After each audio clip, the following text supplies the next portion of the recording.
सभी किसान भाइयों को नमस्कार। आप धरती पुत्र, इस देश के अन्नदाता, इस देश की अर्थव्यवस्था के आधार स्तंभ, आपकी तरक्की देश की तरक्की, आपकी प्रगति देश की प्रगति, आप स्वस्थ तो देश स्वस्थ। इसी विषय में हमारे मित्र जुड़े हुए हैं। श्री मनमोहन सिंह जी JRD हैं। कुछ प्रश्नों के माध्यम से मैं सवालों का जवाब दूंगा और आपकी तमाम प्रश्नों का जवाब शायद इस वीडियो के माध्यम से मिल जाएगा। श्री मनमोहन सिंह जी।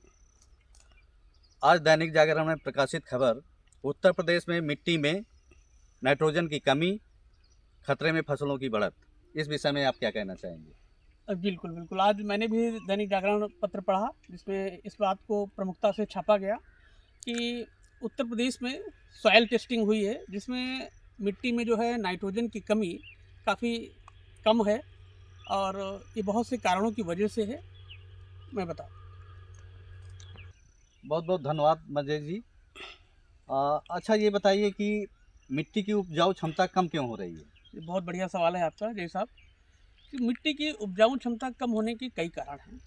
एक तो सबसे बड़ा कारण ये है कि हम अंधाधुंध यूरिया और DAP का इस्तेमाल करते जा रहे हैं जिससे मिट्टी के अंदर जो सूक्ष्म जीव हैं वो नष्ट होते चले जा रहे हैं। और दूसरा कारण है कि यहाँ सिंचाई बहुत अधिक करते हैं, यानी फसल को जितनी जल की आवश्यकता हो उससे ज़्यादा हम सिंचाई करते हैं। कोशिश करते हैं पूरा खेत जो है भर जाए और हमें कई दिनों तक सिंचाई करने की आवश्यकता न पड़े, लेकिन इसकी वजह से फसलों पर जो है नुकसान होता है। और दूसरा कारण ये है कि मृदा अपरदन, तेज हवा या जल के बहाव के कारण जो मिट्टी की उपजाऊ परत है वो बहकर नष्ट हो जाती है। और जहाँ तक चराई का प्रश्न है कि ज़्यादातर पशु चरते हैं तो मिट्टी की जो मुलायम परत है वो भी नष्ट हो जाती है।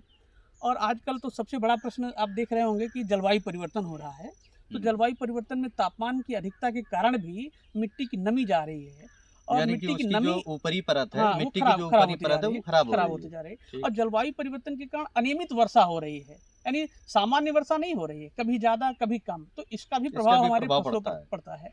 और दूसरा कि यहाँ पर जो है कीट ज़्यादा फसल में आ रहे हैं।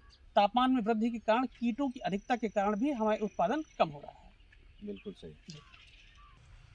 अच्छा ये बताइए मंजेश जी, मिट्टी की उपजाऊ क्षमता कैसे बढ़ाई जाए जो किसानों को लाभ मिल सके? बिल्कुल बिल्कुल। देखिए एक्चुअली हो क्या रहा है कि हम अंधाधुंध उर्वरकों का इस्तेमाल कर रहे हैं, इसकी वजह से मिट्टी की उपजाऊ क्षमता कम होती जा रही है। तो सबसे पहले हमें अपनी मिट्टी की जांच करानी चाहिए जिससे हमें पता चले कि मिट्टी में कौन से पोषक तत्व हैं और कौन से पोषक तत्व नहीं। तो उसी अनुपात में हमें यूरिया और DAP या NPK का इस्तेमाल करना चाहिए। दूसरा चीज़ ये है कि हमें सिंचाई सही ढंग से करनी चाहिए, जितने जल को आवश्यकता हो उतनी ही सिंचाई करनी चाहिए और अपने खेत की जो है मेड़बंदी करनी चाहिए। जब खेत की मेड़बंदी होगी तो बाहर से जो है हवा और जल का प्रभाव कम होगा जिससे मृदा अपरदन जो है वो कम होगा। और ज़्यादा से ज़्यादा जो है वृक्षारोपण भी किया जाना चाहिए क्योंकि वृक्ष जो होते हैं, जो पेड़ होते हैं, वो मिट्टी को बांधे रखते हैं जिसकी वजह से मिट्टी का कटाव या कटान बहुत कम हो पाता है। और इसके लिए फसल चक्र अपनाना चाहिए। ज़्यादातर हम लोग क्या करते हैं, एक ही फसल को बार बार बोते रहते हैं जिससे उसकी जो है उर्वरक क्षमता, उपजाऊ क्षमता वो कम हो जाती है। ये बहुत बड़ा फैक्टर होता है। तो इनको रोक करके हम इसकी उपजाऊ क्षमता को बढ़ा सकते हैं। बहुत बहुत धन्यवाद। और ये बताइए कि फसल चक्र क्या है और उसके क्या क्या लाभ हैं? वेरी गुड, बहुत बढ़िया प्रश्न है।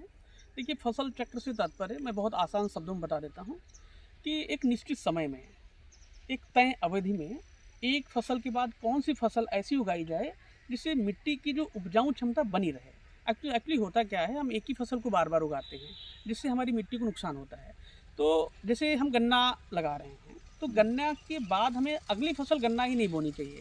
गन्ना के बाद हमें जैसे मूंग है, उड़द है, ढैंचा है, सनई है, इसका इस्तेमाल हमें करना चाहिए ताकि मिट्टी में जो है हमें नाइट्रोजन की, मूंग, ढैंचा, उड़द का इस्तेमाल करना चाहिए ताकि उसकी उपजाऊ क्षमता बनी रहे और मिट्टी में नाइट्रोजन की कमी ना हो पाए। जहाँ पर गन्ने की फसल होती है वहाँ पर किसानों को किस तरह की सावधानी बरतनी चाहिए? ये बहुत बढ़िया प्रश्न है क्योंकि हम सीतापुर में हैं और यहाँ पर बहुत अधिक मात्रा में जो है गन्ने का उत्पादन होता है और यहाँ के किसान जो है बार बार एक ही फसल का उपयोग करते हैं। जैसे गन्ना बोया, कटने के बाद फिर से गन्ना बोया, ऐसा नहीं करना है। क्योंकि आप अगर बार बार गन्ने का इस्तेमाल करेंगे तो मिट्टी की जो है नाइट्रोजन कम हो जाएगी। तो इसके लिए क्या है, गन्ने के बाद हमें जो है से मसूर की दाल है, मसूर का जो पौधा होता है, या उड़द है, या ढैंचा है, या सनई है, या मेथी है, या धनिया है। अच्छा, ये इन सब ढैंचा क्या होता है? ढैंचा एक हरी फसल होती है, अच्छा, हरी जिसको फसल। आप काट के मिट्टी में नाइट्रोजन की पूर्ति आप कर सकते हैं बहुत आसानी से। तो इसका विशेष ध्यान रखना चाहिए, हमेशा फसल चक्र को अपनाना चाहिए। पहले अगर आपने गन्ना बो दिया है तो अगली बार आप मूंग, उड़द, सरसों या गेहूं का इस्तेमाल आप बहुत आसानी से कर सकते हैं। बिल्कुल। अंत में एक और क्वेश्चन, आप किसान भाइयों को किस तरह से लाभ देना चाहते हैं और कुछ सुझाव देना चाहते हैं, उसके बारे में बताइए। बिल्कुल, बड़ा ही लाजवाब प्रश्न है जो है। मैं ये कहना चाहूँगा कि आप कम से कम जो है रासायनिक उर्वरकों का प्रयोग करें, और जो आपकी निर्भरता बढ़ती जा रही है आए दिन यूरिया और डीएपी पर, इसका कम से कम इस्तेमाल करें आप, और इसकी जगह आप हरी खाद का इस्तेमाल करें। आप जैविक खाद का इस्तेमाल कर सकते हैं, आप गोबर खाद का इस्तेमाल कर सकते हैं, आप कंपोस्ट खाद का भी इस्तेमाल कर सकते हैं। और दूसरी चीज़, आज का समय बदल रहा है, आप प्राकृतिक खेती का इस्तेमाल करिए, प्राकृतिक खेती की तरफ आप अपना रुझान थोड़ा बढ़ाइए। और दूसरा चीज़ है, आप बार बार एक ही फसल ना बोइए, आप एक फसल के बाद कोई हरी फसल बो दीजिए, जिससे मिट्टी की नाइट्रोजन कम ना हो। ये बहुत बड़ी चीज़ है, और सिंचाई का विशेष ध्यान रखना चाहिए। और इन्हीं के साथ जो है मैं अपनी बात को ख़त्म करने का प्रयास करूँगा। बहुत बहुत धन्यवाद भाई साहब। आपका भी बहुत बहुत धन्यवाद जी साहब। जय हिंद।